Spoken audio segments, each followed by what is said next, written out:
November 1994. I had to check really quick what month I was going to be talking about. November 1994, just a few months away from no longer being a telemarketer. The month of my birthday. Don't ask me how old I was at the time. I can't do the math right now. We are going to jump into a whole bunch of books that I read in November of 1994, and we're going to start with, this isn't quite it. I have something to show.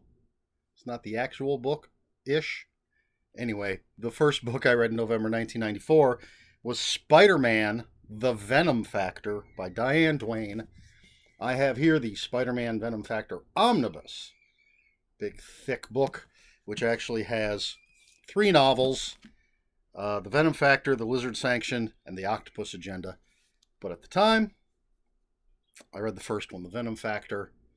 And it's Venom's going crazy. He's attacking innocent people. Spider-Man has to stop him and figure out what's going on. Diane Duane does a lot of media tie-in stuff, if I'm not mistaken, and did quite a few Marvel novels. And it's good stuff. I was excited when the omnibus came out and I could have the whole thing in one collection, since I no longer have the individual books. But good Spider-Man stuff. Next up, we have Daughter of Fu Manchu by Sax Rohmer.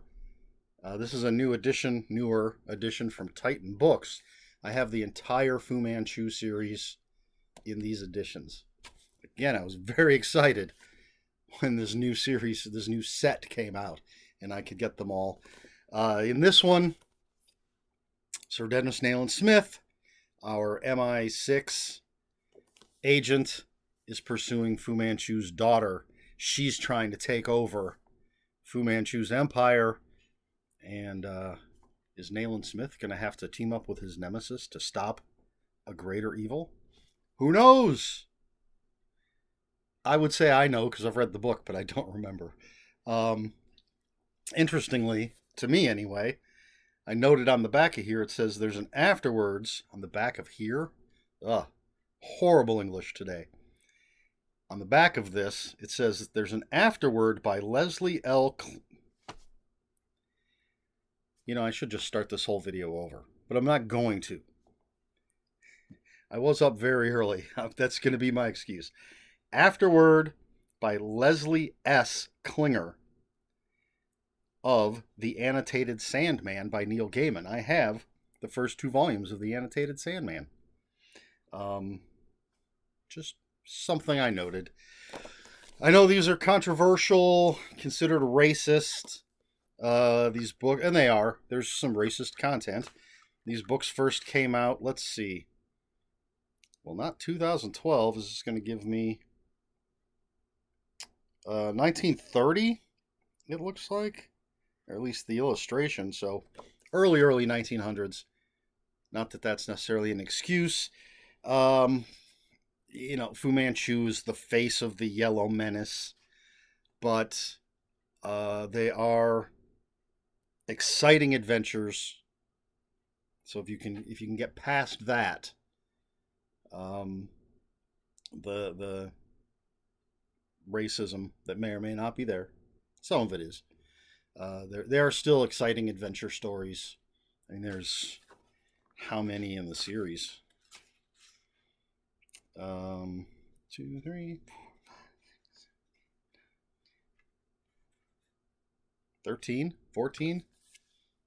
Went on for a long time. And just another aside, Shang-Chi, Master of Kung Fu from Marvel Comics, in the original comics, his father was Fu Manchu. He teamed up with Sir Dennis Nayland Smith and other characters from the books. Anyway, we're just to book number 2. We'll move on to book number 3, which is Savage Season by Joe R. Lansdale. This is the first Hap and Leonard book. Hap and Leonard, best friends, work in the rose fields, and Hap's ex, Trudy, comes and she tells him about this car full of money that's crashed in a river, and she needs his help to get it, and they'll split the money. her and her new husband or boyfriend. I can't remember if they were married. And of course, things go awry. Fantastic. Absolutely fantastic book. I love Happen. Anyone who watches my videos on a regular basis has probably heard me talk about Joe Lansdale, one of my favorite authors of all time. Hap and Leonard, two of my favorite characters of all time. I always say I would read a book that was just the two of them sitting at a table talking. Lansdale's writing is so good, the characters are so good, the dialogue is so good, and this is the book that introduced them. It is fantastic. That's all I have to show you, but quite a few more to go over. Book number 4, November 1994, Stardust by Robert B. Parker. I've talked about this one before. There's a woman named Jill Joyce, who is the star of a TV show called 50 Minutes. She's being stalked. Spencer is hired to protect her. He doesn't like her, but he has a job to do. It's good stuff. I believe when I looked it up, it's the 17th book in the Spencer series. Then we have Strega by Andrew Vax. And, excuse me, in this one, it's maybe the second book in the Burke series. And a woman named Strega hires Burke to find an obscene photograph for her. And Burke ends up in the deepest, darkest underground of New York. Not necessarily literally, but it's Andrew Vax, it's Burke, it's going to get, what is the word I'm looking for? It's going to get down and dirty. It's going to get disturbing. But it's great stuff. The Burke books are fantastic. Pardon me. Then we have Shadow on the Sun by Richard Matheson. This is one of his westerns, and I believe it's the only one of the westerns he wrote that has supernatural elements to it. This is a horror western.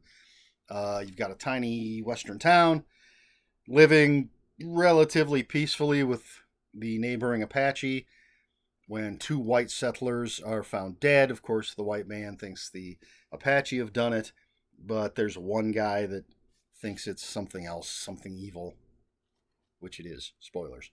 I already said it was a horror supernatural western, but it's Richard Matheson. It's fantastic.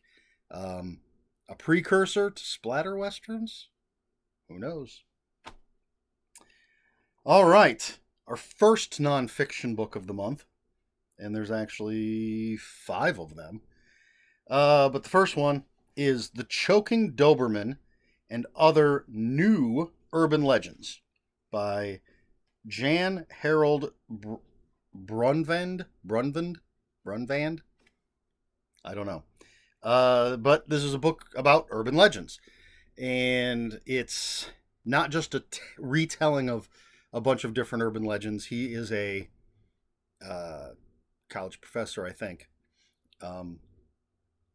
But he gets into, what urban legends are, how they generate, and like when he talks about, say, the Choking Doberman, he gets into the first known iteration of that story.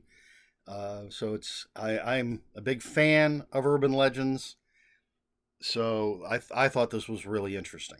It's funny, when I started looking into urban legends and reading books like this, I realized that a bunch of the campfire stories that I was told when I was a kid, and some stories that people actually told me were true. Did you hear about this thing that happened?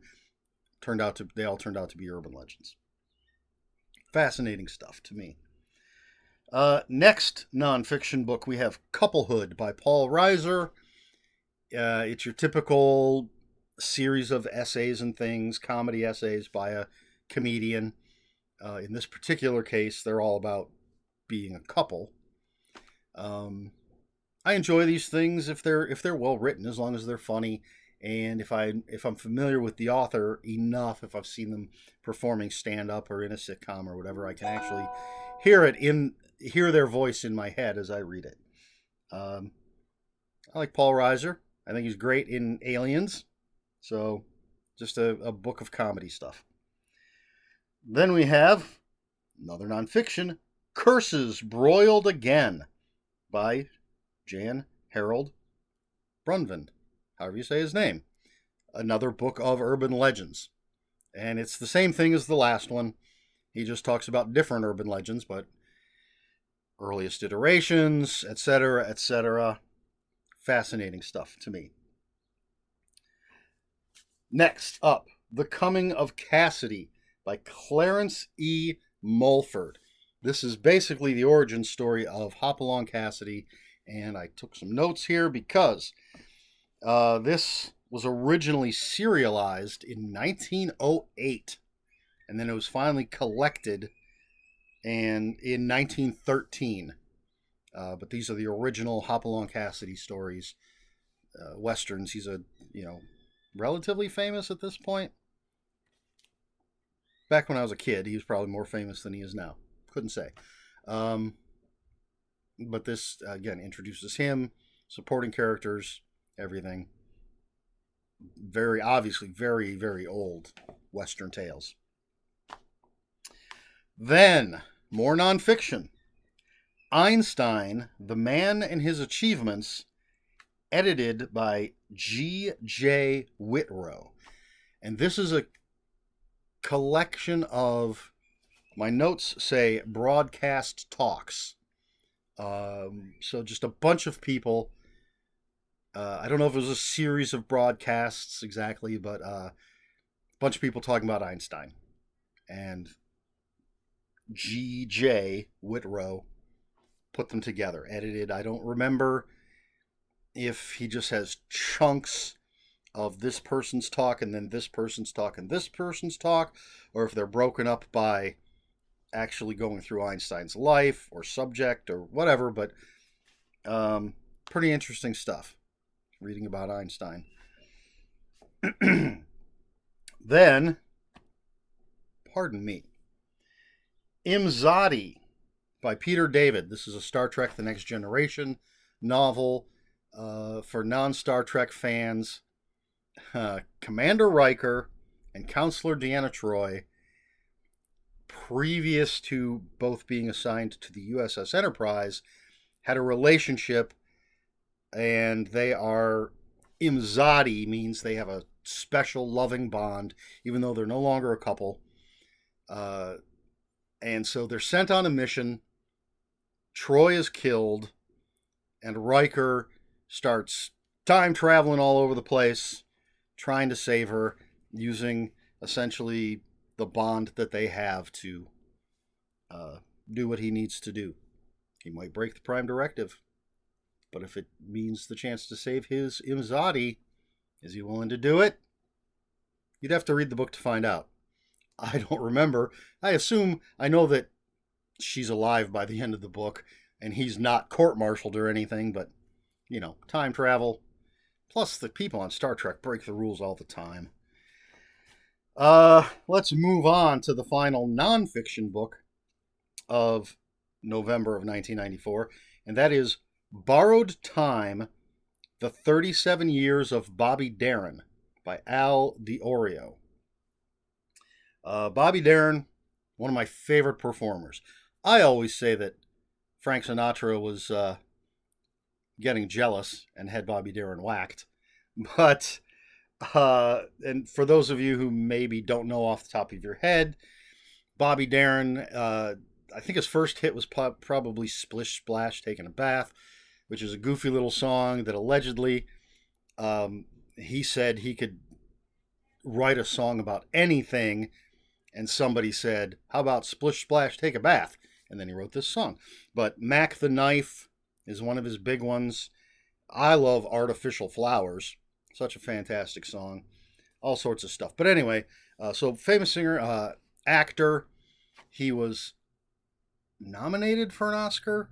I don't remember if he won, but he was nominated. But anyway, so this is about Bobby Darin. It's called Borrowed Time because when he was born, now I may have the details wrong, but I believe he had a congenital heart defect. There was something wrong, and I think his parents were told that he would never live past 12, something like that. And he lived to be 37. He married Sandra Dee, if anybody knows who that is. But this is a fascinating story about, him growing up and becoming this superstar. And I'm going to spoil it because I find this part amazing. Although it's happened to other people. But so he grew up with his mother and grandmother. Or, I'm sorry, his mother and his sister. And there was a point where he got into politics or wanted to get into politics. He was a huge fan. If I remember this correctly, he was a huge fan of Robert Kennedy, Bobby Kennedy, and wanted to get into politics. And his mother and his sister pulled him aside, and they were like, "All right, if you get into politics, people are going to start digging into your background, so we have to tell you something before you make any sort of official announcement or anything." And so they sat him down and told him that his sister was actually his mother, and his mother was his grandmother. So you have woman A, who has a daughter, woman B. Woman B gets pregnant out of wedlock. I think went away to have the child, came back, and everybody just said that it was woman A's child. And so he was raised, it wasn't any type of insight. His mother wasn't actually his sister, but he was raised believing that his grandmother was his mother and his mother was his sister. And he ended up not going into politics because he didn't want that getting out. But just craziness. And then he,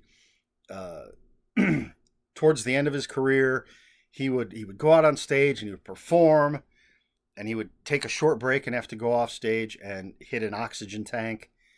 And eventually I don't think he died on stage. I can't remember if he died like right after a performance. I don't remember the exact circumstances of his death. Anyway, obviously, I loved this book. I'm rambling about it, but fascinating stuff. And again, I'm a huge fan of Bobby Darin. So let's move on to the final book that I read in November of 1994, and that is Life After God by Douglas Coupland. And he's the author of Generation X, and this is a collection of short stories. If you look at the description on Amazon, it talks about basically Generation X being the first generation raised without God. I don't know that that's necessarily true. I am Generation X, and I went to church pretty much every Sunday for 18, almost 19 years. So it's a collection of short stories that sort of explores Generation X and the things like malls and video games and other things that are an indelible part of Generation X, and how they relate to God or relate to not believing in God, or perhaps finding spirituality in religion. Anyway, bunch of short stories by Douglas Coupland. And that's it. Those are the books I read in November 1994. My question for this video is, what do you think of urban legends? Are you familiar with sort of the oeuvre of urban legends? Do you have a favorite urban legend? And this isn't cryptids, although I think sometimes they fall under that category. But we're talking about things like the choking Doberman, the maniac with the hook hand. I'll tell you, one of them that a friend of mine, when I lived in California, a friend of mine told me, she's like, "Did you hear what happened at such and such university?" And it was it's in the movie Urban Legend, which I love that movie because of just the nature of what it is. So there's a young girl at college. She has a roommate who just brings her boyfriend over and bangs him all the time. And so the girl comes home late one night. The lights are off, and she can hear her roommate going at it with her boyfriend. So she just, in the dark, feels her way to her bed, goes to bed. When she wakes up in the morning, she finds her roommate has been slaughtered, and written in blood on the wall, it says, "Aren't you glad you didn't turn on the lights?" So someone told me that that was a true story when I was in my 20s. And they were in their late teens, early 20s. I believe they were going to University of California, Santa Barbara at the time. So those kinds of urban legends, I'm a huge fan, obviously. Are you? And what's your favorite, if you are, or if you know any? So let me know in the comments below. Comments are open for, well, if you have any other comments, questions, or corrections, that's how this goes. Leave those in the comments below. Please like, share, and subscribe, all that YouTube stuff. If you'd care to follow me on other social media, my Twitter is at Ronan5757. My Instagram, where I post pictures of books, comic books, board games, and fuzzy animals, is Eric Smith 5757. That's Eric with a K, ERIKSMITH 5757. That is all I have for you this week. So until next week, read more books.